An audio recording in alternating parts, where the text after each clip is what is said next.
Okay. You won't get the treat if we don't finish notes. If we run out of notes, if we run out of time, no treat. Oh yeah, what's sandwich? You'll know soon. Okay? So, the last unit that we have to cover is area and volume. Okay, we are going to do...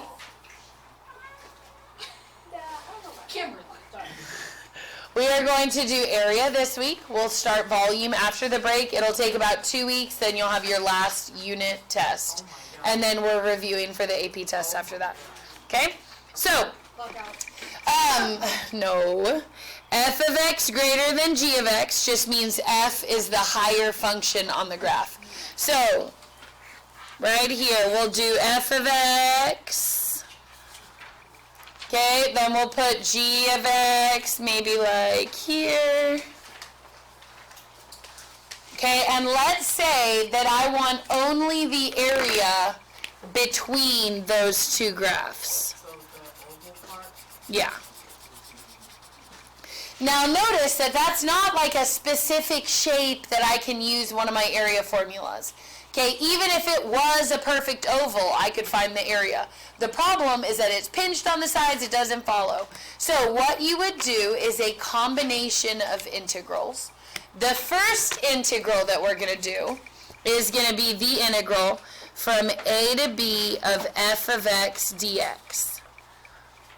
Okay, now, if I were to integrate f of x, that would be all the way to the x-axis, right? So everything I'm highlighting in yellow, that's the integral of f. What would I need to do with the integral of g to just get that green part? I'm going to subtract the integral of g. That's exactly right. Okay, so look, if I take this part here and I subtract this area, what's going to be left over? The shaded area that we want. So I'm going to do, yes? Yeah, here. Okay, so I'm going to do the integral a to b of f minus the integral from a to b of g of x. Okay? And then whatever's left over is going to be the area of this region here that I actually care about. Does that make sense? Now let's go ahead and draw a and b on our graph. So x equals a would be where I start my integral. X equals b would be this x value here. Okay? Now, if I am subtracting integrals that have the same endpoints, I don't have to leave them separate like this. I can also put them together in the same integral. So I'm going to do the integral from a to b of f of x minus g of x in this same integral. So I can do them separately or I can do them together. They're both correct. Okay, and then we'll look at examples of when you would separate versus when you would leave them together. Okay, so let's do number 1 first. X squared, what's it look like? Okay, quadratic, where does it start? At the origin, right? And it opens up. Okay, so there's y equals x squared. Okay, then my second equation is negative 2x plus 8. Oh, starts at 8. Okay, starts at 8, and then which way is it pointed if it's negative 2x? Downhill. So draw a graph going downhill. Okay, and then the other thing that I'm going to do is if I'm about to have to shade this, I want to make sure that I close in a region. So I'm going to extend my parabola so that it actually crosses with the line. So this is my area that I want right here. So far, so good? Okay, the next thing that you need to find, so we're following these steps right here. You're going to sketch the region, check. Find the intersection points. How do you find where two graphs intersect?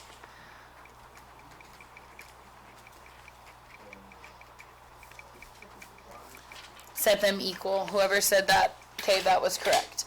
So I'm going to take x squared, and I'm going to set it equal to negative 2x plus 8, and then I'm just going to solve. Now, since it's x squared, we know we're going to get two solutions, but we see two intersections here as well, right? Okay, so I'm going to take all this junk, I'm going to bring it across so that it's quadratic. So I have x squared with a plus 2x minus 8 equals 0. Well, we'll multiply to negative 8 and have a difference of 2. Plus 4 and minus 2. Which means what are my two intersections? Positive 2. Very good. So this is x equals negative 4. This is x equals 2. And then when you set up your integral, okay, it does not have to be f minus g. It has to be top minus bottom. So, for example here, which equation is on the top, the quadratic or the line? The line. So when I set up my integral, I'm going to go from negative 4 to 2. But then I'm going to do the line minus the parabola because that's the order that they're given to me in. Does that make sense? It has to be the top first, the bottom second. So my integral from negative 4 to 2 will be negative 2x plus 8 minus x squared dx. Wait, but you're given. Why is line first, not parabola? Because the line, okay, let's edit right here. Let's go ahead and include this here. Let's put top minus bottom. Okay, so in the original graph that I gave you, what was the top border? F. That's why F got to come first. Versus for my graph here, the top function is g of x, which is negative 2x plus 8. And then the bottom is f of x equals x squared. Okay? So you have to do the top function minus the bottom function. Okay, then what is the antiderivative of negative 2x plus 8? Okay, negative x squared plus 8x. What's the antiderivative of x squared? A third x cubed. Then I'm going to take my endpoints, I'm going to plug them in, subtract, then I'll know the area. Let's do 2 first. Okay, negative 2 squared. 2 squared is 4, so that's a negative 4. Plus, what's 8 times 2 here? 16 minus a third of 2 cubed, which is 8. Then I'm going to combine the whole number pieces. So negative 4 plus 16 is going to give me 12. But then I'm just going to leave that as an 8/3. Okay, and the reason why is that if my second number I plug in ends up with thirds, I can put those together. They'll be like terms. Okay, so now let's plug in negative 4. So what's negative 4 if I square it? Positive 16, but then I have a negative in front of that as well, so it will be a negative 16. Then I have a minus 4 times 8 is a negative 32. And then I have a negative 4 cubed, that's a negative 64, but if I'm multiplying by negative a third, now it's a plus. So far, so good? What's negative 16 minus 32 more? Negative 48. And then plus, this is 64/3. So far, so good? Then what do I do with those two? Subtract. So I have 12 minus 8/3 minus negative 48 plus 64/3. And then hopefully you see that I'm going to have to distribute that negative. So my minus 48 will actually be a plus. What is 12 plus 48? 60. And then what is negative 8 minus 64 more thirds? 72/3. And then can that divide? 3, 6, I think it can. It'd be 24, right? 24. So it'd be 60 minus 24, which comes out to be 36. So that's the total amount of area that gets trapped in this region between these curves, is 36 units. Does that make sense? No. Good? Okay, turn the page. Okay, so go ahead and sketch your next graph. So I have 4 minus x squared, and I have a negative 12. Okay, which way is the parabola open when I graph it? Down, and where's this y-intercept? Okay, so here's 4, it has to open down. Okay, what does g of x equals negative 12 look like? Okay, straight line, flat across. So we'll say negative 12 is here. Okay? Then go ahead and sketch your region.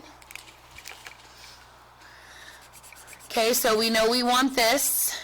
Okay, now I want you to consider this question right here. It says, consider if this process still works when one of the functions is below the x-axis. Here's why it still works. If I integrate the top part of this, that's the integral of f of x, it comes out positive, right? But then how does the integral below the x-axis come out? Comes out negative. If I do top minus bottom, am I still adding those pieces together? Yes. Because top minus a negative bottom, I'm really adding those areas together. Okay, so think about, I'm going to write it out up here. So if I do top minus bottom, but the bottom is negative, then that really turns into top plus bottom. And that's because this is negative. Okay, so it does not matter whether your functions are above, whether one of them's below, whether they're both below. You always do the top function first minus the bottom function second. Okay? So let's set it up. First thing I need to know is my intersection points. I find those by setting my equations equal. So 4 minus x squared equals negative 12. What would I do next? Yeah, I'd probably bring that across, get it all on the same side. So I'd have 0 equals, x squared is now positive. Why couldn't you just bring the negative 12 to the right? You could do that too. It doesn't matter. Now here's what I'll say though about moving the 12. If you move the 12 across, x squared has to be positive for you to factor. So that's why I'm taking the negative x and bringing it to the right side. Yeah, so you skip the step of switching the sides. But technically it doesn't matter, but you can only factor when x is positive. So if my x squared is negative, I have to GCF out a negative 1, and then I could factor it. It's not like it would be wrong, okay? But You have to show that you are liking the negative 1? as long as you do it right, I don't think it really matters. Okay? So my x squared is going to come over to the right side. I'm going to minus 4 from negative 12. That gives me minus 16. Then what are my two solutions? Yeah, plus and minus 4. So this over here is x equals negative 4. This one over here is x equals positive 4. Okay, let's set up our integral. Area equals. Which function has to come first? Top minus bottom. The f of x. F of x has to come first. So it's 4 minus x squared minus negative 12.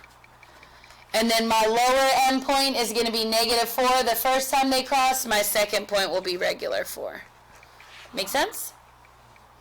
Now, I can integrate right now, but anytime that there are like terms, I would do that first.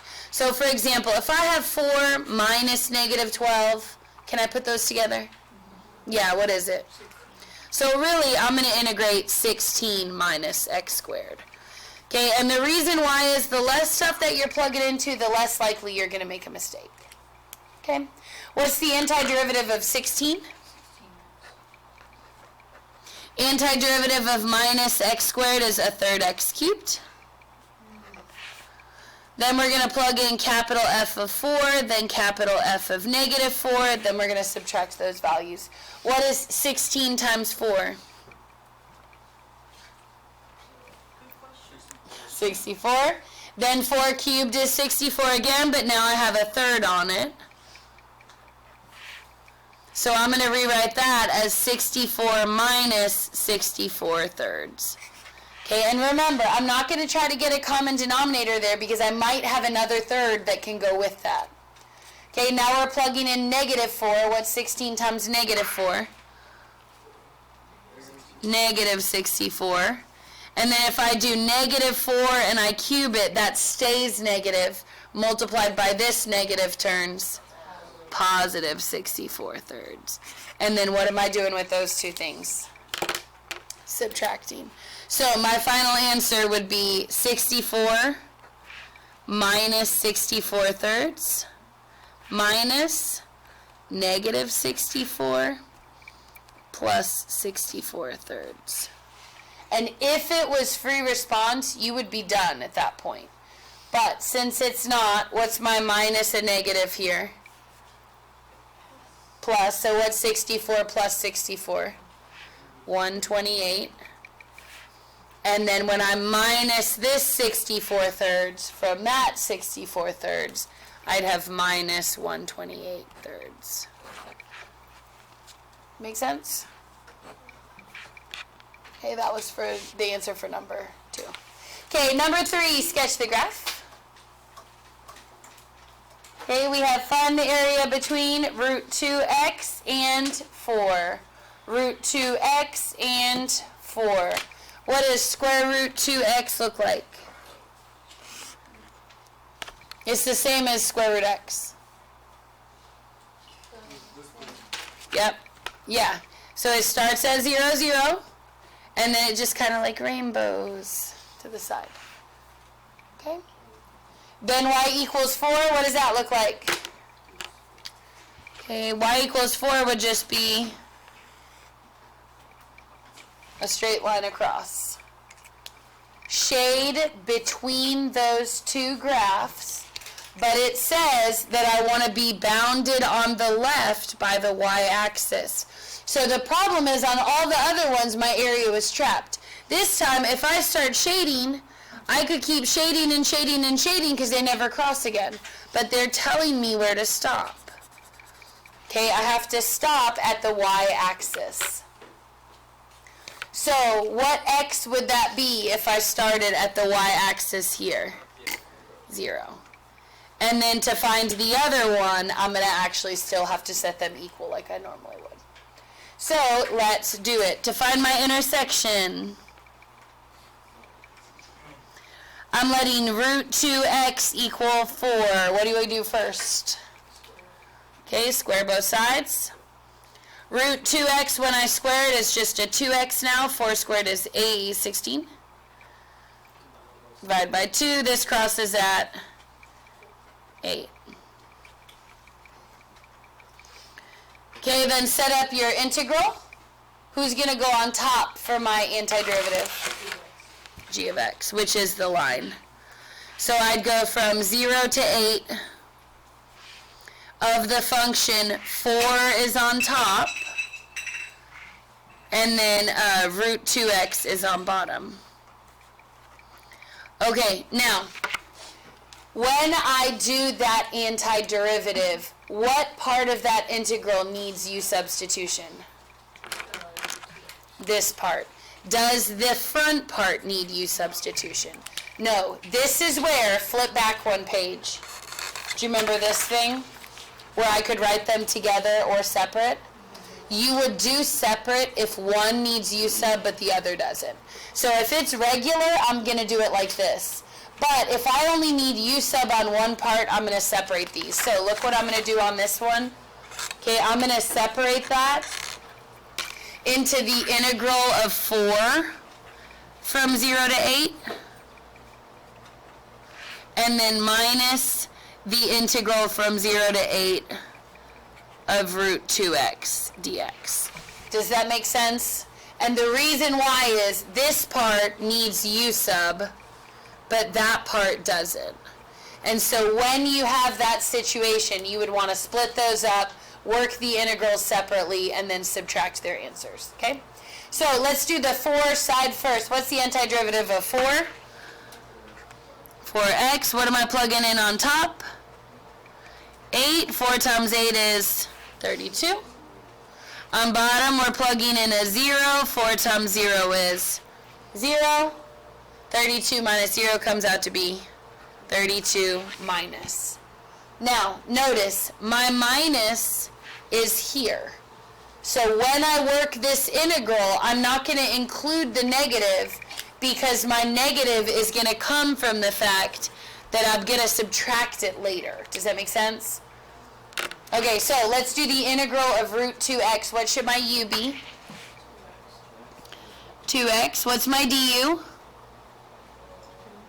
2dx, which means that dx is du over 2. Okay, let's rewrite our integral. So I'm going to have the integral of square root u du over 2. Then I'm going to take that 2 to the front as a half.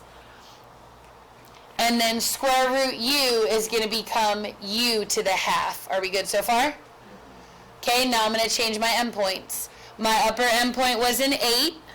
Plug it into 2x. What is it now? 16. On bottom I had a 0. What's 0 if I plug it into 2x? Still 0. Add 1 to a half. What's the antiderivative of u to the half? Okay, u to the 3 halves. And then if I have to divide by 3 halves, what do I put in front of that?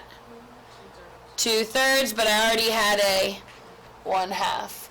1/2 and 2/3 cross out, and I just get 1/3. Okay, then from there, I'm going to plug in my endpoints, which are now 16 and 0. So let's do 16 first. I have 1/3 of 16 to the 3 square rooted. Okay, remember, the top number is the power, the bottom number is the root. So what is the square root of 16? 4. Cube it. 64. So I have 1/3 of 64. Then plug in 0 down here. What's 1/3 of the square root of 0 and then cubed? 0. Then what do I do with those two? Subtract. What is that minus 0? That. So it'd just be 64/3. Does that make sense? So if one of them needs u sub and the other doesn't, you just separate them, do them each on their own, and then finish it out. Okay? All right, number 4 we're going to set up, but since I kind of scribbled on it, we're not going to do the actual question. Set up your integral, though, or set up your graph. What does e to the 4x look like? It's just regular e, basically, right? Okay, so it should look like this. What does e to the 8 look like? Is that a function or a constant? Constant, yeah. That's a constant. What's e to the 8? It's a number. So it's a big number, so I'm going to put it way up here. Okay, but remember that y equals e to the 8 is a regular constant. Okay, it's kind of a weird one, but it's just a number like anything else. Now, how do I know where to shade? They only cross once. Go back and read. What area do I want in the First quadrant. first quadrant? Then when can I start shading? At the y-axis. Very good. And what x value does the y-axis count as? That would be x equals 0. Now, do I still need to know where they cross over here? Yes. So I would take e to the 8 and set it equal to e to the 4x. Then how do I cross out the e's on both sides? Okay, ln both sides. So I have 4x equals 8. Then when do they cross? At x equals 2. Okay, now set up your integral. Where do I start my integral from? Now, so what are my endpoints going to be? Let me change the question.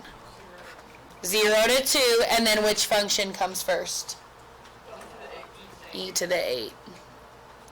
Minus, and then my other function was? Would I integrate this one together or separate? Separate, because why? This needs u sub. This guy doesn't. So at that point, when you're working it out by hand, you would separate. you do 0 to the 2 of e to the 8 minus 0 to 2 of e to the 4x dx. Now, I don't want to do it all the way, but what would the integral of this be that I would put in brackets? Remember, it's a constant. What? E to the 8x, right?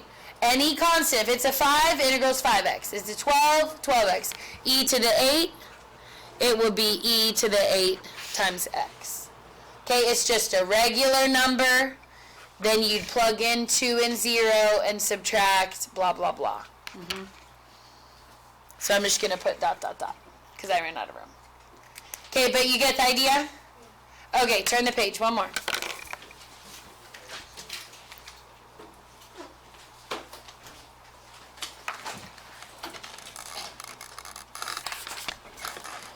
Okay, we have one more to set up like this. Set up the graph of cosine.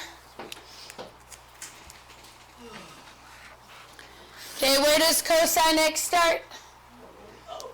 Starts at 1.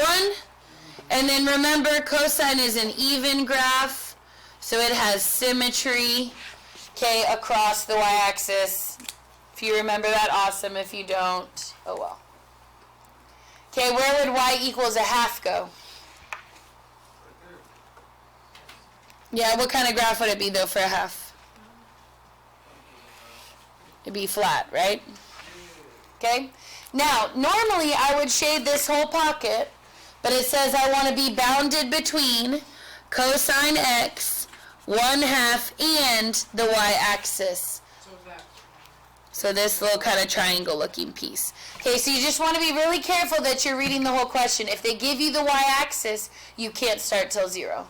So I can't shade that full pocket. I have to start here.